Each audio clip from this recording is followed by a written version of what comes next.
Welcome back. और कराची में water tanker ने एक और मोटरसाइकिल सवार की जान ले ली। मंगूपीर में वाटर टैंकर की टक्कर से मोटरसाइकिल सवार जाँ बहक हो गया। नज़ीर शाह हमारे साथ मौजूद हैं, इस हवाले से अपडेट करेंगे। जी देखें, ये मंगोपीर रईस सेंटर है जहाँ पर वाटर टैंकर ने मोटरसाइकिल सवार को कुचल दिया है और हादसे के नतीजे में मोटरसाइकिल सवार नौजवान जिसकी उम्र 32 साल है और दानियाल नाम है वो जाबाक हो गया है। तो इस तरह कराची में कम तरीन अरसे में ट्रैफिक हादसात में जाबाक अफराद की तादाद 100 हो चुकी है। इसके अलावा मजमूई तौर पर अगर जनवरी से लेकर आज तक का दिन देखें तो 41 रोज बनते हैं, इसमें 1344 अफराद मुख्तलिफ ट्रैफिक हादसात में जख्मी हुए हैं। और जो जाबाक शहरी है दानियाल, इसको फौरी तौर पर तिबी इमदाद के लिए अस्पताल मुंतकिल किया जा रहा था, लेकिन वो रास्ते में दम तोड़ गया। और अस्की इदारे का यही कहना है कि जाए वक़्त पर पुलिस पहुंच चुकी है। इस हवाले से मज़ीद तफ्तीश का अमल जारी है और वाटर टैंकर के जो ड्राइवर था वो मौके से फरार होने में कामयाब हो गया। जी ठीक है, बहुत शुक्रिया। लीबिया में शुमाल मगरबी शहर जाविया के करीब मार्साडेला बंदरगाह के पास कश्ती उलट गई। तर्जुमान दफ्तर खारजा का कहना है पाकिस्तानी सिफारत खाने के मुताबिक कश्ती पर 65 मुसाफिर सवार थे। तराबलस में पाकिस्तानी सिफारत खाने ने लाशों की शिनाख्त के लिए टीम जाविया अस्पताल रवाना कर दी है। पाकिस्तानी सिफारत खाना मुतासरा पाकिस्तानियों की तफसीलात लेने की कोशिश कर रहा है। वजारत खारजा का क्राइसिस मैनेजमेंट यूनिट को निगरानी के लिए फाल कर दिया गया है। सुप्रीम कोर्ट में नए जजेस के तैनाती के लिए जुडिशल कमीशन का इजलास जारी है। चीफ जस्टिस याहिया आफरीदी इजलास की सदारत कर रहे हैं। इजलास में सुप्रीम कोर्ट में 8 जजेस की तैनाती के लिए तमाम हाई कोर्ट्स के चीफ जस्टिस और सीनियर जजेस के नामों पर गौर किया जा रहा है। राजा मोहसिन एजाज हमारे साथ मौजूद हैं, इस हवाले से अपडेट करेंगे। जी देखिए, सुप्रीम कोर्ट में 8 नए जजेस की तैनाती के मौके पर जुडिशल कमीशन ऑफ पाकिस्तान का इजलास chairman judicial commission chief justice Yahya Afridi की ज़ेर सदारत जारी है।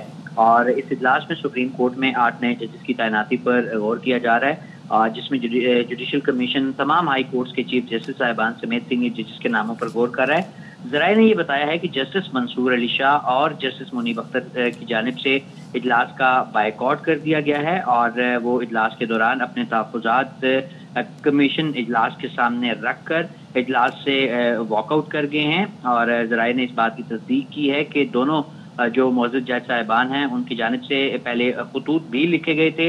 इस इजलास को मौखर करने के हवाले से उनका यह मुतालबा था कि 26वीं आईनी तरमीम से मुतालिक मामला ऑलरेडी सुप्रीम कोर्ट में पेंडिंग है और फिलहाल सुप्रीम कोर्ट में जजेस की तैनाती के मामले को मौखर किया जाए। इसी तरह के जो खतूत है वो member judicial commission barrister Ali Zafar की जानिब से भी लिखा गया था गुज़िश्ता रोज।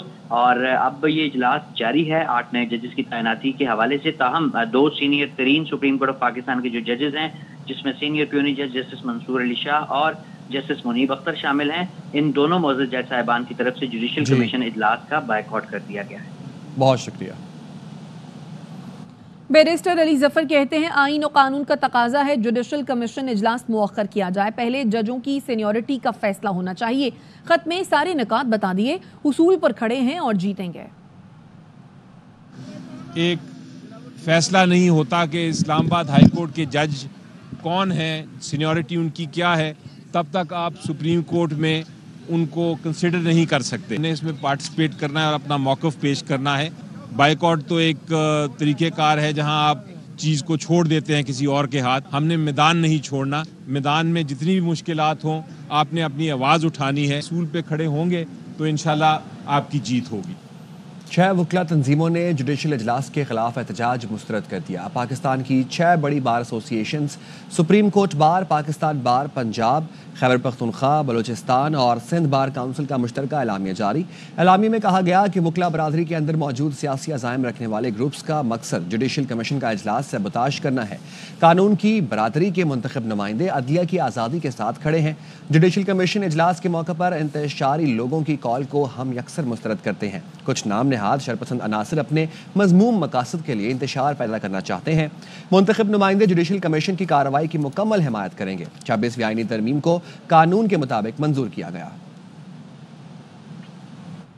मुस्लिम लीग नून के सेनेटर परवेज रशीद ने वकला के एहतजाज को शरपसंद टोले का एहतजाज करार दे दिया। कहा यह एहतजाज वकला बरादरी नहीं, वकला का एक छोटा सा गिरोह कर रहा है।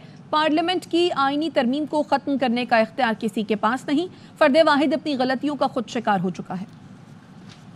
یہ ضد ہے، فرد واحد جو ہے اپنی غلطیوں کا، اپنے گناہوں کا خود شکار ہو گیا اور اب اس سے بچنے کے لیے وہ ضد پہ اترا، وہ اکیلا ہے اور اس کے اپنے مطالبے، ان مطالبوں کو کوئی پولیٹیکل پارٹی، کوئی حکومت، کوئی فرد واحد پورا ہی نہیں کر سکتا کہ اس کے مقدمے عدالتوں میں، عدالت میں اپنی بےگنائی ثابت کرنے کو تیار نہیں۔ وہ کہتے ہیں کہ مجھے سیاسی ہنگامہ آرائی سے میں اپنی بات کو مانوں۔ کیا ریاست اور ریٹ آف اسٹیٹ کو ہم ختم کر لیں تو ایک شخص کی غلطیوں کی سزا ہم پورے پاکستان کے عوام کو نہیں دے سکتے۔ وکلا برادری نہیں کر رہی، وکیلوں کا ایک چھوٹا سا گروہ جو ہے وہ کر رہا ہے، یہ چند شر پسند لوگوں کا کام ہے جو آج وہ کر رہے ہیں۔ پارلیمنٹ کے بجائے ترمیم کی آئینی ترامیم ختم کرنے کا اختیار تو کسی کے پاس نہیں، پارلیمنٹ بالادست ہے، وہ اپنی آئین میں ترمیم کر سکتی ہے۔ لاہور ہائی کورٹ کے نئے 9 ایڈیشنل ججز نے اپنے عہدے کا حلف اٹھا لیا۔ Chief justice Lahore high court justice Aalia Neelum نے حلف لیا۔ ایڈیشنل ججوں کا تقرر 1 سال کے لیے کیا گیا ہے۔ حلف برداری لاہور ہائی کورٹ میں ہوئی۔ حلف اٹھانے والے ججوں میں جسٹس حسن نواز مخدوم، جسٹس ملک وقار حیدر اوان، جسٹس سردار اکبر علی ڈوگر، جسٹس ملک جاوید اقبال، جسٹس سید احسن رضا کاظمی، جسٹس محمد جواد ظفر، جسٹس خالد اسحاق، جسٹس ملک محمد اویس خالد اور جسٹس چودھری سلطان محمود شامل ہیں۔ 9 ججوں کی حلف برداری کے بعد لاہور ہائی کورٹ میں جج کی تعداد 43 ہو گئی ہے۔ حکومت نے 26ویں آئینی ترمیم کے بعد ایک اور اہم قانون سازی کا فیصلہ کر لیا۔ قومی اسمبلی سول کوڈ آرڈیننس 1962 میں ترمیم کر کے سول کوڈ ترمیمی بل 2025 آج منظور کرے گی۔ بل کے تحت سول عدالتوں کو فوری مقدمات نمٹانے کا پابند بنایا جائے گا۔ سول عدالتیں 3 سال میں مقدمات نمٹانے کی پابند ہوں گی۔ مقررہ مدت میں مقدمات نہ نمٹانے پر متعلقہ ہائی کورٹس کو کارروائی کا اختیار ہوگا۔ قومی اسمبلی سے بل میں 105 ترامیم کی منظوری دی جائے گی۔ وفاقی وزیر قانون اعظم نذیر تاڑ نے پیکا ایکٹ میں ترمیم پر نظر ثانی کا انتہا دے دیا۔ کہا متعلقہ وزارتیں اسٹیک ہولڈرز کے ساتھ بات کر رہی ہیں، اگر سب کسی بات پر متفق ہو جائیں تو قانون دوبارہ دیکھا جا سکتا ہے۔ ترمیمی بل کے حوالے سے سر کیا کہتے ہیں؟ یہ جو اس پہ آپ کی متعلقہ جو اسٹیک ہولڈرز ہیں، متعلقہ وزارت داخلہ، اطلاعات و نشریات اور جو انفارمیشن ٹیکنالوجی کی وزارت ہے، وہ سارے باقی اسٹیک ہولڈرز کے ساتھ ابھی بھی نیگوسیشنز میں ہیں۔ قانون کوئی بھی پرماننس نہیں ہوتی اس کی، یہ پارلیمان کا اختیار ہے کہ اس میں تبدیلیاں آتی رہیں۔ اگر سارے کسی بات پہ متفق ہوئے اس کو سوٹیبلی دیکھا جا سکتا ہے۔ مسلم لیگ نون کے صدر نواز شریف کا کہنا ہے مسلم لیگ نون کے ملک میں آنے سے ترقی آتی ہے، اللہ کرے ہمیں ایک بار پھر ٹیک آف کر سکیں۔ سابق وزیر اعظم نواز شریف اور وزیر اعلیٰ پنجاب مریم نواز سے لاہور ڈویژن سے تعلق رکھنے والے ارکان پنجاب اسمبلی نے ملاقات کی۔ عوامی فلاح کے منصوبوں اور مستقبل کی سیاسی حکمت عملی پر بھی مشاورت ہوئی۔ نواز شریف نے کہا وزیر اعظم شہباز شریف بہت محنت کر رہے ہیں۔ وزیر اعلیٰ پنجاب مریم نواز نے بھی پاکستان کی ترقی اور عوام کی خدمت کی ایک نئی روشن مثال قائم کی ہے۔ نواز شریف کا ارکان اسمبلی سے گفتگو میں کہنا تھا ڈیریل نہ کیا جاتا تو آج پاکستان کہیں آگے ہوتا، 1990 کا سفر جاری رہتا تو پاکستان ترقی میں کہیں آگے کھڑا ہوتا۔ مہنگائی میں کمی سے عوام کو سکھ کا کچھ سانس آیا، پالیسی ریٹ 22 سے کم ہو کر 12% پر آنا معاشی بہتری کی علامت ہے۔ لاہور اور پنجاب میں بہت عرصے بعد عوام میں خوشی اور اطمینان نظر آ رہا ہے۔ اللہ نے تیزی سے گڑھے میں گرتے ملک اور قوم کو بچا لیا۔ سابق وزیر اعظم کا کہنا تھا زندگی میں بہت اتار چڑھاؤ دیکھے ہیں۔ وزیر اطلاعات سندھ شجیل میمن کا بانی پی ٹی آئی کے خط پر رد عمل۔ کہا بانی کے الزامات احتساب سے بچنے، سیاسی عدم استحکام کو ہوا دینے کی مہم کا حصہ ہیں۔ تمام آئینی ترامیم جمہوری عمل سے گزرتی ہیں۔ ذاتی سیاسی فائدے کے لیے اداروں کو بدنام کرنا قومی استحکام کے لیے نقصان دہ ہے۔ بانی خود 2018 میں الیکٹورل انجینئرنگ الزامات کے درمیان برسر اقتدار آئے۔ بانی پی ٹی آئی نے اپنے دور اقتدار میں ثاقب نثار کو استعمال کیا۔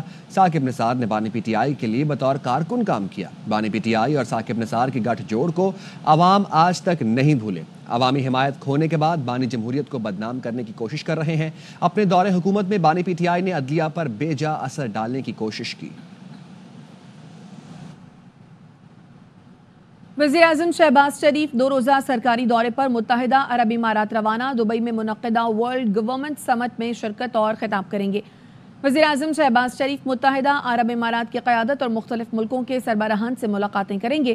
कारोबारी बरादरी और सरमायाकारों से भी मुलाकात शेड्यूल। मुत्तहिदा अरब इमारात में मुकीम पाकिस्तानियों से भी मिलेंगे। नायब वज़ीर-ए-आज़म इसाक डार, वज़ीर दिफ़ा ख्वाजा आसिफ, वज़ीर ख़ज़ाना मोहम्मद औरंगज़ेब, अवैस लगारी, अता तारड़, राहत खान चीमा और तारिक फ़ातमी भी वज़ीर-ए-आज़म के हमरा हैं।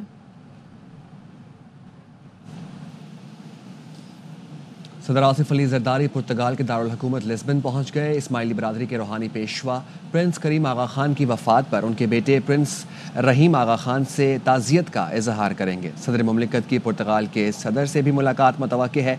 पुर्तगाल जाते हुए सदर आसिफ अली जरदारी ने तुर्की में मुख्तसर क़याम किया। इस्तांबुल एयरपोर्ट पर तुर्क हम मनसब रजब तैयब अर्दवान से मुलाकात की। दो तरफ़ा ताल्लुकात और बाहमी दिलचस्पी के अमूर पर तबादला ख्याल भी किया।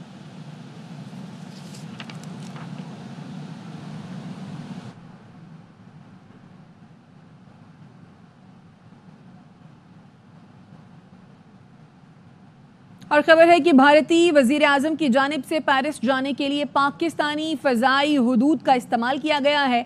तफसीलात क्या हैं, सलाहुद्दीन से जानते हैं। बताइए सलाहुद्दीन।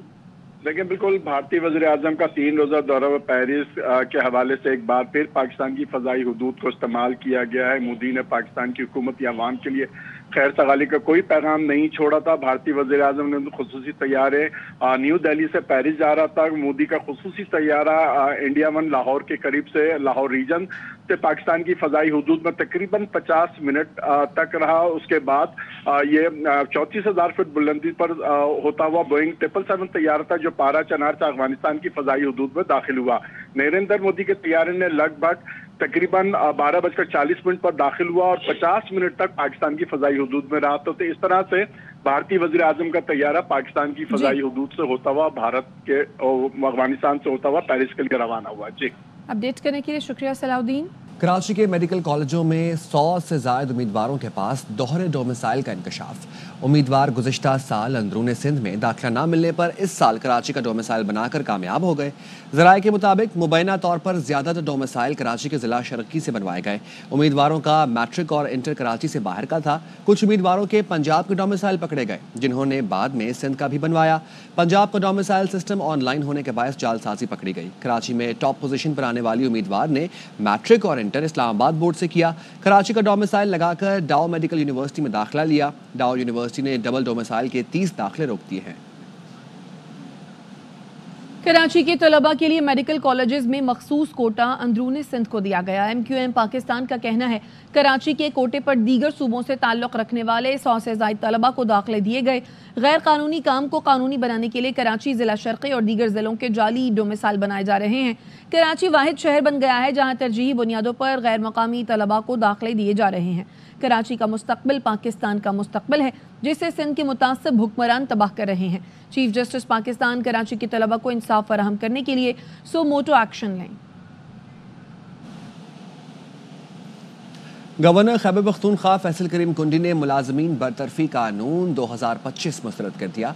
गवर्नर ने सुप्रीम कोर्ट और सिंध हाई कोर्ट के फैसलों की रोशनी में बिल पर एतराज़ किया। गवर्नर ने बिल में तरामीम का मुतालबा करते हुए कहा बिल बुनियादी हकूक़ की खिलाफ वर्जी है। गवर्नर ने गैर कानूनी भर्तियों के जिम्मेदारान अफसरान के खिलाफ कार्रवाई की सिफारिश की। फैसल करीम कुंडी ने कहा इलेक्शन कमीशन की इजाज़त से भर्ती मुलाजमीन को बिल से निकाला जाए। मुलाजमीन को अपील के हक से महरूम करना आर्टिकल 10A की खिलाफ वर्जी है। माजी में की गई कानूनी भर्तियों को कल अदम करार देना गैर आइनी है। सिंध में ज़रई टैक्स पहले से नाफज था। ज़रई टैक्स 15 से बढ़ाकर 45% कर दिया गया। ज़रई टैक्स 3 गुना बढ़ाना बहुत बड़ा बोझ होगा। वज़ीर आला सिंध मुराद अली शाह की फ्रांसीसी सफ़ीर से मुलाकात में गुफ्तगू। फ्रांस की कंपनियों को वाटर रिसैलिनेशन में सरमायाकारी की दावत देते हुए कहा सिंध में अमन अमान की सूरत हाल बहुत बेहतर है। पाकिस्तान में दहशतगर्दी अंदरूनी मामला नहीं, ये बैरूनी साजिश के तहत कराई जा रही है। सैलाब मुतासरीन के लिए 21 लाख घरों की तामीर तेजी से जारी है। ज़राअत के लिए ज़रई ज़मीनों और आबपाशी के निज़ाम को बहाल किया गया है। फ्रांसीसी सफ़ीर ने वज़ीर आला सिंध को UN ओशन कॉन्फ्रेंस में शिरकत की दावत दी। सिंध हाई कोर्ट ने दस्तावेजात में रद्दोबदल और इंसानी स्मगलिंग के केस में सारिम बर्नी की दरखास्त जमानत मुस्तरद कर दी। वकील सफाई ने मौक़िफ़ अपनाया। FIR के मुताबिक मामला 2019 का है। FIA की जानिब से FIR 2024 में दर्ज की गई। जिन दफात के तहत FIR दर्ज हुई वो नहीं होनी चाहिए। ٹرسٹ چیئرمین کے طور پر درخواست گزار نے کسی دستاویز پر دستخط نہیں کیے. استغاثے کے مطابق بچیوں کے نام تبدیل کیے گئے. ٹرسٹ کے پاس بچوں کے اصل نام سے متعلق کوئی دستاویز نہیں. جسٹس امجد علی سہتو نے ریمارکس دیے. FIR کے مطابق امریکی کونسل خانے نے شکایت کی. وکیل صفائی نے کہا بچے باہر ہی نہیں گئے تو ٹریفکنگ کے الزام کیسے عائد کیے گئے؟ کراچی کے علاقے فیڈرل بی ایریا میں خاتون کو ہراساں کرنے والا ملزم دھر لیا گیا. واقعے کی CCTV فوٹیج سامنے آ گئی جس میں موٹر سائیکل سوار ملزم کو خاتون سے بدتمیزی کرتے دیکھا جا سکتا ہے. خاتون کے شور مچانے پر ایک شخص گھر سے باہر آیا اور فرار کی کوشش کرنے والے ملزم کو دھکا دے کر نیچے گرا دیا. اہل علاقہ نے ملزم کو پکڑ کر پولیس کے حوالے کر دیا. پولیس کے مطابق ملزم کاشف سپر سٹور میں سیلز مین اور FB ایریا بلاک 14 کا رہائشی ہے. پولیس نے واقعے کا مقدمہ درج کر لیا ہے. بات کریں گے کرکٹ کے حوالے سے. ٹرائی نیشن سیریز کے دوسرے میچ میں جنوبی افریقہ اور نیوزی لینڈ کی ٹیمیں مد مقابل ہیں. کیویز ٹاس جیت کر فیلڈنگ کر رہی ہیں اس وقت اور 3 وکٹ کے نقصان پر 200 سے زائد رنز بنائے گئے اور نیوزی لینڈ کی ٹیم نے 169 رنز پر 1 وکٹ کا نقصان کیا. اس وقت ڈیون اور کین پچ پر موجود ہیں. ٹرائی سیریز کے حوالے سے آپ کو بتا رہے ہیں جنوبی افریقہ کی جانب سے ڈیبیو پر 1 ڈے سینچری بنانے والے چوتھے کھلاڑی بن گئے. چمچماتی ٹرافی کی ایک بار پھر شہر قائد میں انٹری نجی اسکول میں نمائش کے لیے پیش کی گئی. فاتح کھلاڑی رومان رئیس نے بھی شرکت کی. مزید جانتے ہیں علی حسن سے. بتائیے Ali. International cricket council champions trophy کی چمچماتی ٹرافی جو ہے ایک مرتبہ پھر شہر قائد میں انٹری دے چکی ہے. ایک پرائیویٹ اسکول میں موجود ہوں. یہاں پہ ایک سیریمنی کا انعقاد کیا گیا اور خاص طور پر 2017 کے چیمپئن ٹیم پاکستان کے اہم پلیئر ہیں رومان رئیس میرے ساتھ موجود ہیں. ان سے ہم بات کریں گے. رومان, کچھ میموریز یاد آ گئی؟ ہاتھ میں ٹرافی تھی, کیسے لگ رہا تھا؟ جی بالکل. ایک تو یہ وائٹ جیکٹ پہن کر اور ٹرافی اٹھا کر 2017 کے اس مومنٹ میں چلا گیا کہ جہاں ہم وہ انڈیا سے میچ جیتے تھے, چیمپئنز ٹرافی کا فائنل جیتے تھے. آئی تھنک انفارگیٹیبل مومنٹس ہیں پوری ہم جتنے بھی اس ٹیم کے ممبر تھے ان سب کے لیے اور پوری قوم کے لیے. تو آئی تھنک کہ اس سال جو سب سے امپورٹنٹ چیز ہے وہ یہ ہے کہ پاکستان کے اندر چیمپئنز ٹرافی ہونے جا رہی ہے اور وی آل سو ایکسائٹیڈ کہ یار پاکستان اچھا کرے اور اس ٹرافی کو ڈیفینڈ کرے. میں تو بلکہ خود اتنا ایکسائٹیڈ ہوں کہ یہ جو ٹرافی ہے نا یہ واپس اپنی کنٹری میں رہنی ہی چاہیے, یہاں سے جانی نہیں چاہیے. انڈیا پاکستان دبئی میں ہوں گے اس دفعہ, کیا کہیں گے؟ مجھے لگتا ہے کہ پاکستان کو وہاں زیادہ ایج ہے کیونکہ اس ویدر میں ہم نے وہاں بڑی کرکٹ کھیلی ہے. پوری قوم کی دعائیں یہی ہیں کہ دوبارہ چیمپئنز ٹرافی ہمارے پاس آئے. رومان نے اس سے ہماری گفتگو ہوئی. اس اسکول کے تمام بچے جو ہیں بیک گراؤنڈ میں دیکھ سکتے ہیں سپر ایکسائٹیڈ ہیں ٹرافی کے ساتھ. یہ ٹرافی میرے سامنے ہے. کراچی میں اس کا ٹور برقرار رہے گا. ایک دن کے لیے ٹرافی حیدرآباد جائے گی. اس کے بعد 14 تاریخ کو دوبارہ کراچی میں یہ ٹرافی نمائش کے لیے پیش کی جائے گی اور پھر یوں ہی سفر آگے چلتا رہے گا. پوری قوم کی یہی دعا ہے, یہ ٹرافی ہماری ہے. نیوز اسٹوڈیو سے اب تک کے لیے اتنا ہی. دیکھتے رہیے ARY نیوز.